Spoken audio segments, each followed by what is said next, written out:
Hello, my dear students. Welcome to you at Easily English Solution and Easy Way of Learning. इस video में हम लोग the बाल poem जो कि सीबीएसई बोर्ड क्लास 10 की पोएट्री है, इस पोएट्री को हिंदी एक्सप्लेनेशन, फुल पोएट्री का हिंदी में व्याख्या और उसके बाद इस पोएट्री में कौन कौन से फिगर्स ऑफ स्पीच यानी पोएटिक डिवाइसेस यूज किए गए हैं, उन सभी को हम लोग अच्छी तरह से समझेंगे। जैसा कि आप जानते हैं सीबीएसई बोर्ड क्लास 10 में पोएटिक डिवाइसेज से क्वेश्चन आते हैं, एक्सट्रैक्ट बेस्ड जो क्वेश्चन होते हैं पोएट्री सेक्शन से, उनमें तो उनको हम लोग समझेंगे कि इस द बाल पोएम में कौन कौन से पोएटिक डिवाइसेज यूज़ किए गए हैं पोएट के द्वारा। इसके पोएट हैं जॉन बेरीमैन। और सबसे पहले इस पोएट्री का थोड़ा हिंदी एक्सप्लेनेशन भी देखेंगे। तो आइए स्टार्ट करते हैं। What is the boy now who has lost his ball? What is he to do? Shall it go merely bouncing down? तो पोइट यहाँ पर कह रहे हैं कि उस लड़के के बारे में अब क्या, जिसने अपना बॉल खो दिया है। यानी एक लड़का है, छोटा बच्चा है जिसका बॉल खो गया है और उसका बॉल खोकर कहाँ पर गया है, तो इसका बॉल जो है लॉस्ट हो गया और लॉस्ट होते होते यह बॉल को पोएट ने देखा है कि ये जो लॉस्ट बॉल है यह खुशी से उछलते उछलते और बॉल चला गया पानी में। एक पानी वाला जगह है बगल में कोई, और उस पानी वाले जलाशय के अंदर बच्चे का बॉल चला गया है। इसलिए अब पोएट कहते हैं कि अब उस बच्चे की स्थिति क्या होगी या उस बॉल का क्या होगा जो कि पानी के अंदर गया है। और मेरली बाउंसिंग यानी खुशी से उछलते हुए गली से होकर और यह वहाँ चला गया पानी के अंदर और कभी ने इसको देखा है। नो यूज टू से oh there are other balls. अब यहाँ पोएट कहते हैं कि यहाँ इस बात का कोई मतलब नहीं है कि उसे कहा जाए बच्चे को कि दूसरी बहुत सारी गेंदें हैं। यह बात कहने पर बच्चे के ऊपर कोई इफेक्ट नहीं है। क्यों? क्योंकि उस बच्चे को उस एक खास बॉल से अटैचमेंट यहाँ पर शो कर रहा है पोएट। यानी he has no importance of any other ball than that ball which has been lost. अब देखिए नेक्स्ट जो है, नेक्स्ट स्टैंजा हम बोलते हैं, an ultimate shaking grief fixes the boy as he stands rigid trembling staring down. अब यह जो कष्ट होता है बच्चे को उस बॉल को खो जाने से, एक बहुत ही ज़्यादा उसको ग्रीफ होता है, दुख होता है। और जो दुख उसको हो रहा है, जो उस बच्चे को यानी एक बॉल को पाने की तड़प हो रही है, उससे वो कांपने लगता है और वहीं पर खड़ा है बिल्कुल अड़ा हुआ, रिजिड, और थरथरा रहा है और एक टक देख रहा है। किधर? तो उस बॉल की दिशा में जिधर कि वह गया, यानी पानी के अंदर। All his young days into the harbour where his ball went.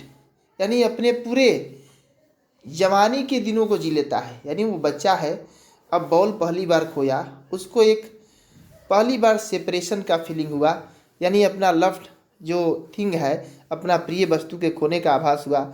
और इस प्रकार उसका बचपन एक तरह से युवावस्था का फीलिंग आ जाता है। यानी एक स्टेप जीवन का वो पार कर लेता है बच्चा, ऐसा जब फील आता है उसको तो। और वहीं हार्बर पर यानी पोर्ट के पास वो खड़ा बॉल को देख रहा है। I would not intrude on him a dime another ball is worthless.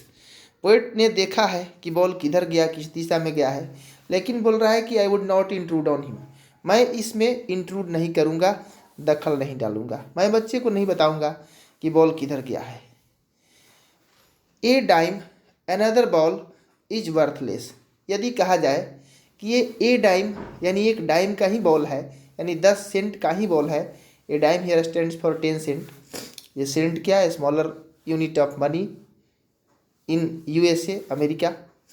तो कह रहा है कि ये बॉल 10 सेंट का ही है, एक डाइम का ही है। ऐसा कहना व्यर्थ है बच्चे के पास, क्योंकि उसके पास कीमत का कोई ये मूल्य नहीं कि ये कम कीमत का है, उससे कोई मतलब नहीं। वो बॉल उसके लिए बहुमूल्य है। और दूसरी भी गेंदें मिल सकती हैं, मिल जाएंगी, या अदर बहुत सारे बॉल्स हैं, यह भी कहना उसके पास वर्थलेस है, बेकार है। Now he senses first responsibility in a world of possessions. यहाँ पोएट बहुत गंभीर बात कहते हैं कि यह जो बच्चा है पहली बार अपना रिस्पॉन्सिबिलिटी यानी जिम्मेवारी का सेंस करता है, आभास करता है। कोई भी वस्तु हमारे पास होती है और जब वह खो जाती है तो उसके जिम्मेवारी का हमें आभास होता है कि उसे अच्छा से उसका देखभाल रख रखाव करना चाहिए था। ठीक सेम फीलिंग यही बच्चे के साथ होता है इस पोजेशंस की दुनिया में, इस स्वार्थी दुनिया में। People will take balls will be lost always, little boy and no one buys a ball back. कह रहा है कि ये दुनिया कैसी है, स्वार्थी है। यहाँ पर लोग क्या करेंगे, गेंदें ले लेंगे, लेने के बाद बॉल बार बार खोती रहेंगी, लोग गेंदें लेते रहेंगे और कोई उस छोटे बच्चे को, बेचारे को, दूसरा बॉल खरीद कर दोबारा नहीं देगा। यहाँ पर कहने का मतलब क्या है, हमारा जो जीवन है, हमारा जीवन में ऐसे बहुत सारे पल आते रहेंगे, बहुत सारा समय अवसर आता रहेगा जब हमारा लव्ड वन जो कोई थिंग्स है या जो कोई पर्सन है सो बिछड़ते रहेंगे। चाहे बॉल हो या इवन कोई पर्सन ही हो, हमसे दूर होते रहेंगे। तो ऐसा बहुत सारा समय आएगा जब हमको उनके दूर होने का एक जो गम होता है, एक जो ग्रीफ होता है, उसको फेस करना पड़ेगा और उसको हमेशा उसी गम में डूबे हुए नहीं रहना पड़ेगा। क्योंकि जीवन क्या है, जीवन एक ऐसा है जो गतिमान है और इस प्रकार से, यानी ये डायनामिक है और उस दुख को भूलकर और हमें आगे बढ़ना रहता है। चाहे कोई लव्ड वन खो जाए या कि कोई लव्ड थिंग्स खो जाए। तो ये हुआ एपिस्टिमोलॉजी ऑफ लॉस, यानी जिम्मेवारी का एक आभास, यानी जो कष्ट है, कहने का मतलब जो लॉस है उसको टॉलरेट करने का एक विज्ञान है कि किस प्रकार लॉस को टॉलरेट किया जाए और उसी के शोक में डूबा न रहा जाए और जीवन को फिर जिया जाए पहले की तरह सामान्य हो करके। तो ऐसी परिस्थितियाँ आती रहेंगी और इसको झेलना ही पड़ेगा। तो बच्चा जो है पहली बार इस बात को सीखता है, इसलिए पोएट सोच रहा है कि बहुत महत्वपूर्ण चीज़ सीख रहा है, जीवन में यह बहुत काम आएगा। इसलिए वो कहता है कि आई would not intrude on him, मैं इसको दखल नहीं इसमें डालूंगा। मनी इज एक्सटर्नल, पैसा क्या है, पैसा एक्सटर्नल है, बाहरी वस्तु है। कहने का मतलब है कि पैसा कोई ऐसा चीज़ नहीं है जिससे आंतरिक सुख को खरीदा जा सके। पैसा तो एक बाहरी वस्तु है। सुख की स्थिति क्या होती है, हमारे मन के अंदर होती है, या दुख की भी स्थिति हमारे मन के अंदर से ही पैदा होती है। बच्चे को जो उस बॉल से लगाव है वो पैसे से उस सुख को नहीं खरीदा जा सकता है। He is learning well behind his desperate eyes. बच्चा यहाँ पर सीख रहा है अच्छी तरह से अपने डिस्परेट आइज के पीछे, यानी उसके जो दुख भरे जो आँखें हैं, वे आँखें जो बेचैन हैं, जिनमें दुख का आभास है अभी, और उन आँखों के पीछे वह सीख रहा है। तो क्या सीख रहा है, द एपिस्टिमोलॉजी ऑफ लॉस, यानी लॉस को बर्दाश्त करने की कला को सीख रहा है। How to stand up नोविंग watt every, और किस प्रकार वो सीख रहा है कि किस प्रकार दोबारा खड़ा हुआ जाए, यानी दोबारा अपने जीवन को सामान्य पटरी पर, सामान्य ट्रैक पर लाया जाए किसी लव्ड थिंग्स को खो जाने के बाद या किसी लव्ड वन को खो जाने के बाद। What every man must one day know and most know many days, और वह यह चीज़ सीख रहा है बच्चा जो कि हर कोई को एक न एक दिन सीखना ही पड़ता है। हर कोई को एक न एक दिन सीखना ही पड़ता है। क्या सीखना पड़ता है कि हाउ टू स्टैंड अप, किसी प्रिय वस्तु व्यक्ति के खो जाने के बाद कैसे पुनः सामान्य जीवन में लौटा जाए। तो ये हुआ पोएट्री। एक आप इसका सेंस अच्छी तरह से समझ चुके हैं और पोएट का मतलब जान चुके हैं क्या कहना चाहते हैं। और आइए यहाँ पर हम लोग राइम स्कीम की बात करें। तो यह जो पोएट्री है इसका कोई स्कीम नहीं है, यह फ्री वर्स में लिखा हुआ है। फ्री वर्स का मतलब यहाँ पर कोई राइम स्कीम नहीं है। एक एक लाइन के अंत में जो ये होता है आपका राइम करता है वर्ड, तो ऐसा कोई नहीं है। पहला पोएटिक डिवाइस की बात करते हैं यहाँ, सिम्बोलिज्म। सिंबलिज्म क्या होता है? एक तरह से यूज ऑफ सिंबल होता है, यानी किसी सिंबल का यूज रहता है वर्ड के माध्यम से, यानी कोई सिंबल जो कि किसी न किसी आइडिया को सिग्निफाई करता है, आइडिया को बताता है। तो यहाँ पर giving the symbolic meaning that are different from there literal meaning, यानी यहाँ एक प्रतीकात्मक अर्थ देता है सिंबलिज्म एक सिंबल की तरह, जो रियल मीनिंग से अर्थ जो होता है डिफरेंट होता है। यहाँ पर जो टर्म यूज किया गया है राइटर के द्वारा, बॉल, बॉल क्या है? खेलने की वस्तु है। Is used as a symbol for the boys past childhood days. यहाँ बॉल का यूज बच्चे के पास्ट चाइल्डहुड डेज के लिए किया गया है, बच्चे के बचपन के दिन के रूप में किया गया है बॉल का यूज, जो कि एक सिंबॉलिक यूज है इसका।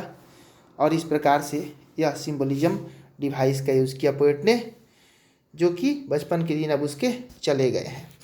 अब देखिए बॉल क्योंकि लॉस हो जाता है, और बॉल के लॉस होने से बॉयज़ का जो इनोसेंस है, जो बचपन वाला भोलेपन है, वह भी समाप्त हो जाता है। It is also symbolic of the boy gaining knowledge of how to experience loss and survive.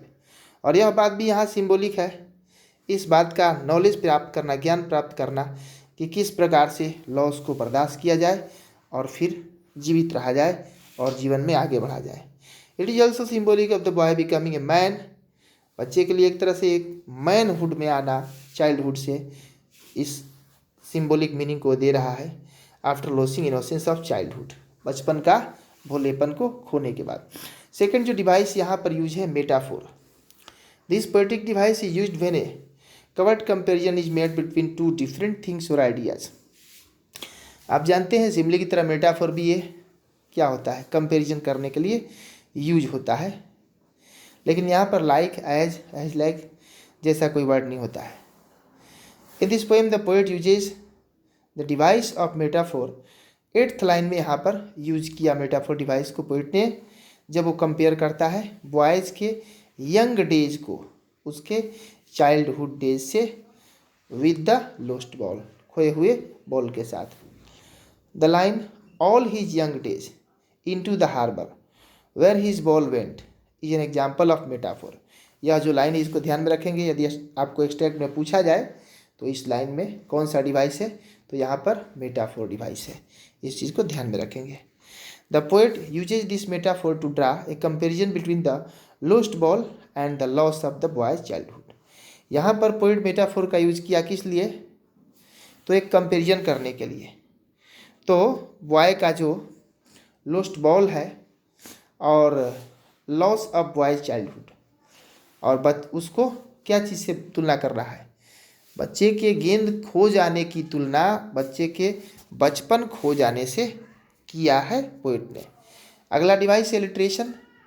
Alliteration क्या है? Repetition of same sound that is used in the beginning of the closely placed word. नज़दीक नज़दीक के जो शब्द होते हैं उनमें एक प्रकार के साउंड का रिपीटेशन को एलिट्रेशन बोलते हैं। पोएम में जो फ्रेज है what and buys a ball back, यहाँ पर एलिट्रेशन डिवाइस का यूज है। देखिए बी बी बी और यहाँ डब्लू, ये है एलिट्रेशन का example. The poet stresses on the repetition of certain sounds in words to enhance the flow of the poem. यहाँ रिपीटेशन डिवाइस का भी यूज है। बेरीमैन जो कि इसके पोएट हैं, repeats the word ball all various points of the poem. Poem के विभिन्न पॉइंट पर बॉल बार बार लिखते हैं, और इस प्रकार से रिपीटेशन डिवाइस है। Uses the word on surface to describe the loss of the ball. He also usage it as a symbol for the loss of childhood innocence. The phrase how to stand up is repeated in to explain the importance of overcoming grief in the poem। यानी यहाँ जो ये word है how to stand up, यानी grief से बाहर आना, जो शोक है उससे बाहर आना, इस सेंस में इसका यूज किया गया है। वाट का भी रिपीट किया गया है, और ये रिपीटेशन इस प्रकार से। Enjambment device. इंजमेंट क्या होता है? डिस्क्राइब ए क्लाउज और ए sentence that continues from one line to the next without A push and without punctuation. जैसे बिना पुश या बिना पंक्चुएशन का लाइन जो कंटिन्यू रहता है पोएट्री का, तो वहाँ पर समझिए इंजमेंट डिवाइस का यूज है। और यहाँ इस पोएम के अंदर इंजमेंट डिवाइस का यूज है। The poet can compose a sentence that runs on for several lines और even straddles the entire poem before reaching a full stop. बिना फुल स्टॉप का या बिना कोई कोमा सेमीकोलन का पूरा पोएट्री लगातार है, इसलिए इंजमेंट डिवाइस का यूज है और उसमें ही पूरा पोएट्री है। सेकंड और थर्ड लाइन जो है इस फर्स्ट स्टांजा का या फर्स्ट या थर्ड लाइन सेकंड स्टांजा का, इसका example almost the entire third and fourth stanza जो है पूरे पोएट्री का ये इंजमेंट डिवाइस के अंदर है। यहाँ पे apostrophe, this poetic device is used when the poet addresses his poem to N absent audience. जब कोई पोएट अपने पोएट्री को एब्सेंट ऑडियंस को जो है कन्विंस करता है, उसको एड्रेस करता है, जहाँ ऑडियंस कोई है नहीं, मतलब किससे बात कर रहा है पता नहीं, और ऐसे में एड्रेस करता है, तो समझिए कि एपोस्ट्रोफी डिवाइस का यूज किया गया है। In this poem the poet uses the device of N apostrophe in the 13th line as he directly speaks to the little boy and tells him that balls are always liable to get lost, but we never see the boy responding to him। यहाँ पे boy को convince करते हुए बोलता है 13th line में poetry का, छोटे बॉय से बात कर रहा है, लेकिन बॉय यहाँ पर उसके बात का रिस्पॉन्ड नहीं कर रहा, उसका जवाब नहीं दे रहा। The poet uses the literary device of apostrophe to address the little boy. Although he is talking to the boy is always from him and does not respond to him। भले poet बच्चे से बात कर लेकिन बच्चा उसके बात का रिप्लाई नहीं कर रहा। ट्रांसफर्ड एपिथेट, ट्रांसफर्ड एपिथेट क्या होता है? This poetic device is used when an emotion is attributed to a non-living thing। जब किसी नॉन लिविंग थिंग से इमोशन अटैच्ड हो और उससे पर्सन में डिस्प्लेस किया जाए, तो यहाँ एपिथेट डिवाइस होता है। इस पोएम में पोएट जो है इस डिवाइस का यूज किया है ट्रांसफर्ड एपिथेट का 15th लाइन में, जब वो लिखता है डेस्परेट आइज। इसका मतलब ये नहीं है कि पोएट का सिर्फ आइज ही सैड है, बल्कि पूरे के पूरे बॉय जो है सैड है। Eyes are expressing that emotion on his face. यहाँ आंखें बता रही है, आंखों के माध्यम से पता चल रहा कि उसके फेस पर पूरा का पूरा डिप्रेशन है, डिप्रेसिंग एक फीलिंग है, emotion. The phrase desperate eyes is an example of transferred epithet.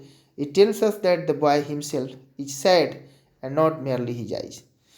इस प्रकार ये डेस्परेट आइज ये ट्रांसफर्ड एपिथेट का एग्जाम्पल है, क्योंकि ये सिर्फ आइज के बारे में नहीं बता रहा, बल्कि पूरे बॉय के बारे में बता रहा है। The poet usage this figure of a speech to convey how the emotions on the little boys face are reflected in his eyes. Anaphora device का भी यूज है। यूज ऑफ 2 वर्ड्स इन 2 और मोर लाइन्स। 2 शब्द का जहाँ प्रयोग रहता है 2 या 2 से अधिक लाइन में। व्हाट इज द बॉय, वाट। तो इस प्रकार यहाँ एनाफोरा डिवाइस है। इमेजरी, जब पोएट कहता है merely bouncing down the street. Imagery आपको मैंने बताया पिछले वीडियो में कि इमेजरी वो होता है जिसको पढ़ने से एक इमेज क्रिएट हो जाता है, पता चलता है उसके कुछ दृश्य के बारे में, लगता है दिखाई देने लगा। तो किस प्रकार खुशी से उछलते हुए बॉल जा रहा था। अब ये एक पढ़ने के बाद एक मन में आ जाता है कि बॉल कैसे उछल के जा रहा होगा, तो इसलिए merely bouncing down the street इसको याद रखेंगे। यहाँ पर पूछा जाए तो इमेजरी डिवाइस का यूज है। एजोनेंस डिवाइस भी है। वोवेल साउंड जो होता है उसका प्रोमिनेंस होता है कहीं पर, बार बार वोवेल साउंड रिपीट होना। He is learning well behind his desperate eyes. देखिए इसमें कितना ई का यूज हुआ है। इस प्रकार ये एजोनेंस डिवाइस है। तो आशा करते हैं कि आपको अच्छी तरह से समझ में आ गया होगा द बाल पोएम, जो कि जॉन बेरीमैन का लिखा हुआ है, इसका पूरा का पूरा हिंदी एक्सप्लेनेशन और ये सारे के सारे पोएटिक डिवाइस मैंने बताया। जल्द ही मिलते हैं नेक्स्ट वीडियो में। देखते रहिए इजली इंग्लिश सॉल्यूशन।